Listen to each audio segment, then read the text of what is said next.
Greetings, booktubers, and welcome back to Grammaticus Books. Welcome to a hidden comic book gem edition of Grammaticus Books. It's been a while since I've done one of these, so it's time to get my feet back into this pool here, dip my toe in, and do another one of these hidden comic book gem editions. And today we've got a really good one for you.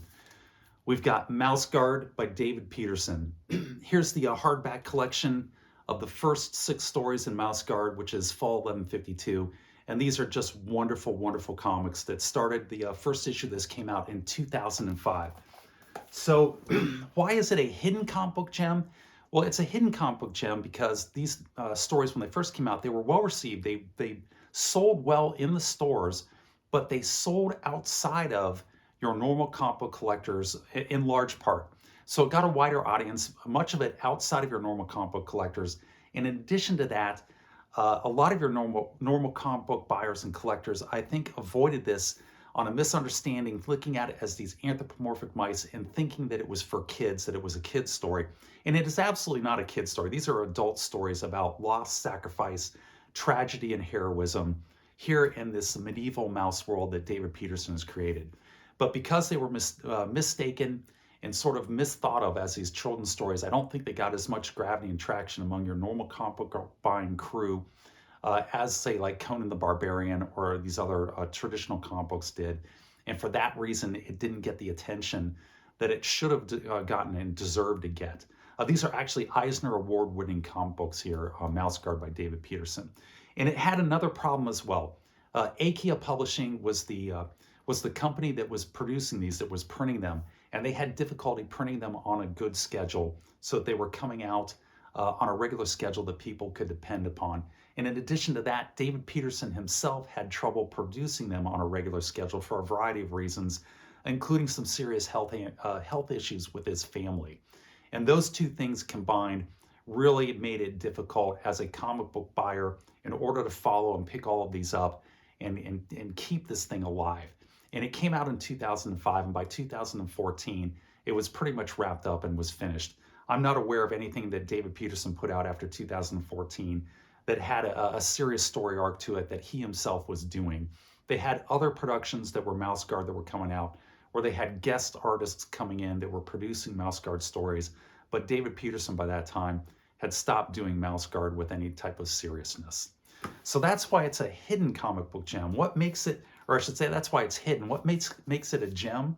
What makes it a gem is these stories are good. These are really, really good stories.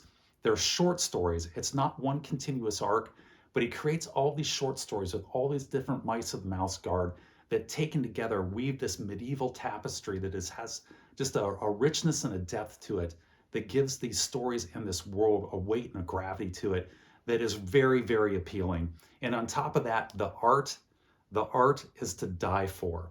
I mean, look at the colors on here, the autumnal color palette, that subdued palette, but it has such a richness to it, such a depth, such a great variety of these different autumnal colors that really gives it an outstanding depth to it that you don't see normally with comic books.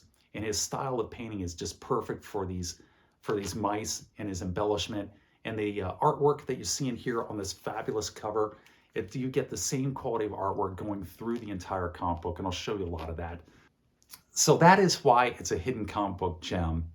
What is Mouse Guard? If you're not aware of what Mouse Guard is, what it is in a nutshell, it's a tale, it's a series of tales, a series of short stories that are taken together about a group of anthropomorphic mice that are living in a medieval society in a medieval England-style wilderness.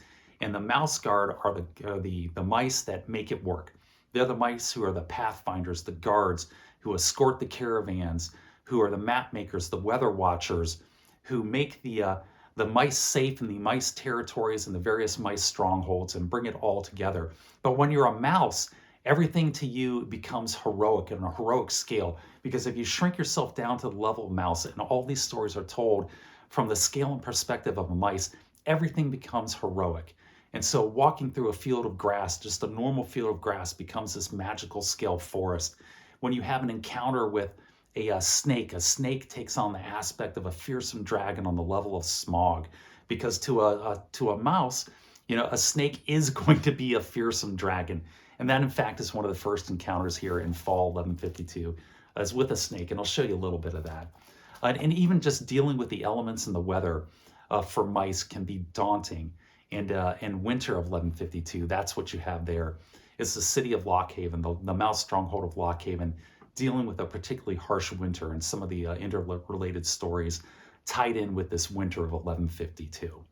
So I talked about the mouse and the snake here, Mouse Guard, and the various short stories. So let's take a quick look at some of it so you can get a feel for Mouse Guard.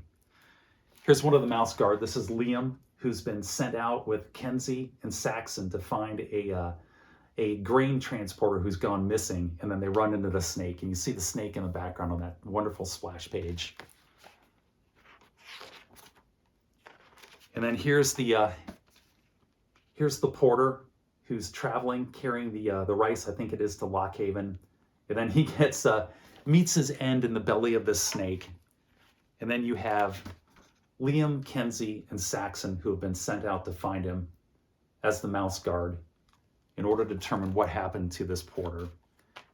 And of course, they find him and the snake, and a battle ensues where Liam jumps into the mouth of the snake, pulls a Conan the Barbarian and stabs it through the roof of the mouth into the brain and kills it off.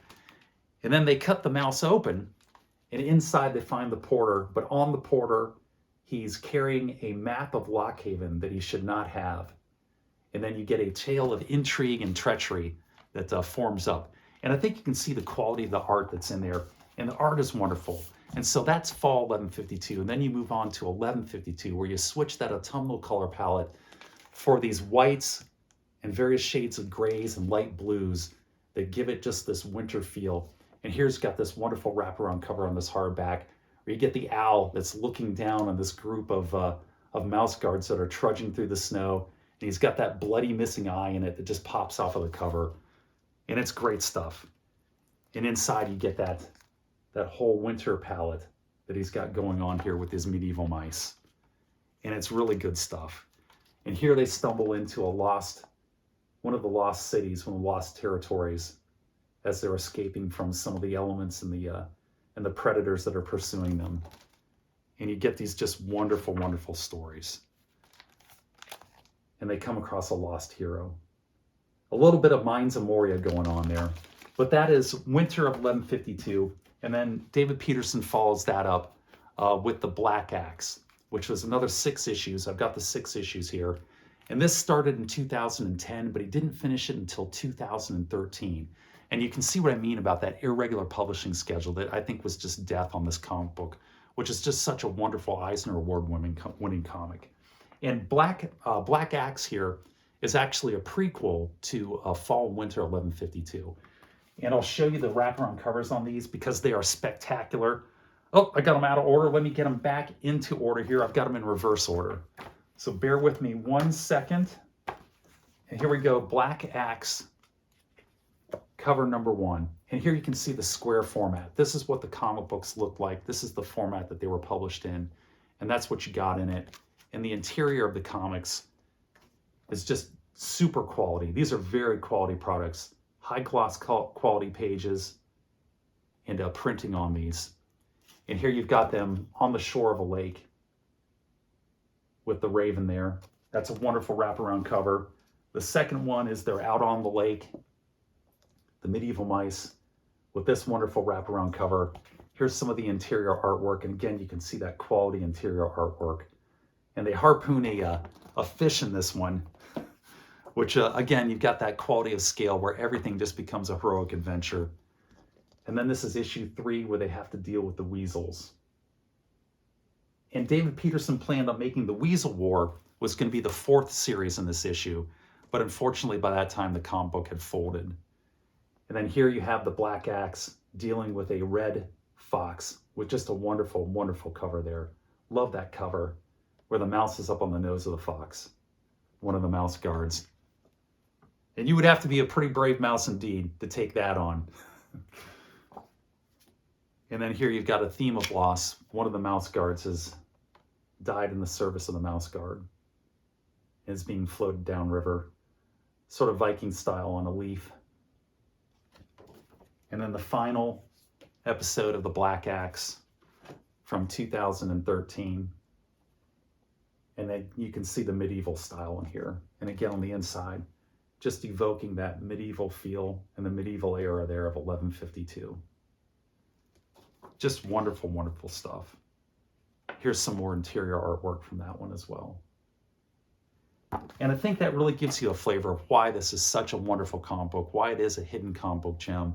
After he finished Black Axe, you had some of these auxiliary productions, what I would call auxiliary productions, such as Legends of the Guard. This is a 4-arc issue of Legends of the Guard, but David Petersen isn't doing these at this point. He's got some material that he puts in here, but at this point you have other artists, guest artists coming in and working on these comic books. David Petersen would still do the covers, so you still get these wonderful David Petersen covers, but at this point he's pretty much bowed out of the production of the comic book. And the last thing he did was Baldwin the Brave, which is 2014, this little short hardcover collection. And I don't think it's quite as good as the others. At this point, you can see, I think family pressures are impacting his ability to produce it on a regular production level and at the same quality as his other works, particularly Fall, Winter, and the Black Axe. But that is the story of Mouse Guard. It is a larger, richer world, this larger, richer medieval tapestry that has just got us this wonderful depth to it that will just suck you in. And in addition to the comic books that were produced here, they also produced a role-playing game, Mouse Guard. And here you've got all the different professions of the Mouse Guard, and in the Mouse territories, the different workers and guilds. And a lot of that is heavily gone over in the comic books, such as the apiary, the blacksmith, the carpenter. David Petersen really loves to go into those medieval professions and bring them out in the comic books as well. And Mouse Guard, the role-playing game, was heavily centered on a storytelling mechanic rather than a combat mechanic. And there's a lot of interesting material in here. I don't think it necessarily makes for a great role-playing game, but it was a lot of good information if you like the Mouse Guard universe, the Mouse Guard world, to pick up and see this. And it was a way to expand your Mouse Guard experience through the role-playing game. One other thing is, if you go out on the internet and you search for Mouse Guard videos, you're not going to find very many, which is another reason why it's a hidden comic book gem. Like if you search for Thor or Conan, you're just going to get a slew of videos on YouTube. If you search for Mouse Guard, I think there are a total of 2 videos, not counting this one, that covered Mouse Guard that are at least a year old. One of them's very good, one of them's very bad. But there's only 2 videos out there. But then there are about 5 or 6 on the RPG game. The RPG game seemed to gain more traction than the comic book itself did, which is just a shame, because I think, as you've seen through the demonstration of these comic books, it is just a beautiful, beautiful hidden comic book gem. But with that, I'm going to wrap it up, and I'm going to say take care, be safe, and I'll catch you guys next time.